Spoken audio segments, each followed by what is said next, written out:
This just blew my mind. A couple days ago, I shared some stories from the Financial Times with you, and I talked about how I'm not promoting the Financial Times, but it's interesting to read the rich people talking to the rich people. I was shocked. Well, shocked is the wrong word. I was saddened, shall we say, by an article in today's Financial Times. It's on the front page of the electronic edition, titled "Janet Yellen Bemoans Rising U.S. Inequality." And the subtitle on the homepage of the Financial Times talks about this shows her liberal bias. And I would say it shows that reality has a liberal bias, and Janet Yellen is... Ben Bernanke was sort of wide awake, but, we had 20-some-odd years of Alan Greenspan, who was totally in a fog. I mean, he had been a Ayn Rand acolyte. She had initiated him into her cult back in 1956. When she died, he brought a 6-foot-tall flower arrangement in the shape of a dollar sign to her funeral. He was one of her students and her on bended knee followers. We had a really, really grim time with the Fed there for 20-some-odd years with Alan Greenspan. And now we have Janet Yellen. She was speaking at a conference in Boston yesterday, and she said, and Robin Harding wrote this in Boston, this article for the Financial Times. And this is where she said, speaking at a conference in Boston, the Fed chairwoman said she was greatly concerned, Janet Yellen's words, by rising income and wealth inequality, and asked whether it is compatible with American values. Okay, so far so good.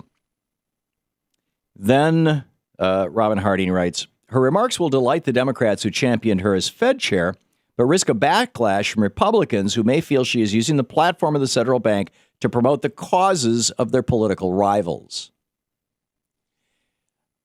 I really don't believe that Janet Yellen is political. I think she is simply acknowledging the fact that wealth inequality, the concentration of wealth at the top, means that there is less wealth in the middle class and at the bottom.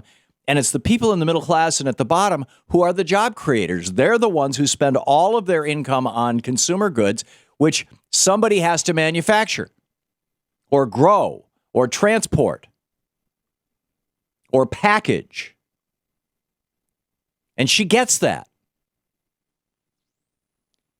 Janet Yellen said, and I quote, the extent of and continuing increase in inequality in the United States greatly concerns me. The past several decades have seen the most sustained rise in inequality since the 19th century, after more than 40 years of narrowing inequality following the Great Depression. I think it's appropriate to ask whether this trend is compatible with values rooted in our nation's history. Among them, the high values Americans have traditionally placed on equality of opportunity. And then she talked about 4 building blocks for economic opportunity: resources for children, affordable higher education, business ownership, and inheritances. But this is where it gets really strange. For example, the article in the Financial Times says Ms. Yellen did not draw a policy agenda, although the usual prescription on education is public investment. But Janet Yellen said, our schools are one of the things that are contributing to inequality, one of the traditional solutions to inequality. Look at the GI Bill, giving millions of returning veterans from World War II a free college education. Anyhow, she also said that the number of small businesses, this is a path to wealth for the middle class. And she said that there are fewer and fewer of these. So the article in the Financial Times says, and I quote, the answer to falling business startups is more contentious. One possibility is the trend reflects greater regulation. Bull. This is just complete nonsense. We don't have fewer small businesses because of greater government regulation. That's absolute and utter nonsense. We have a smaller number of small businesses, fewer small businesses starting up right now because Ronald Reagan stopped enforcing the Sherman Antitrust Act, and you now have entire industry sectors dominated by 3 or 4 or 5 companies, and the cost of entry, the cost to break into these marketplaces is obscene. It's impossible. And they will squash you like a bug when you compete with them. This is the Thom Hartmann Program. So net, I'm reading in the Financial Times, right-wing conservative Republican propaganda. It's very sad. It's very sad. You expect that in the Wall Street Journal. I didn't expect it in the Financial Times.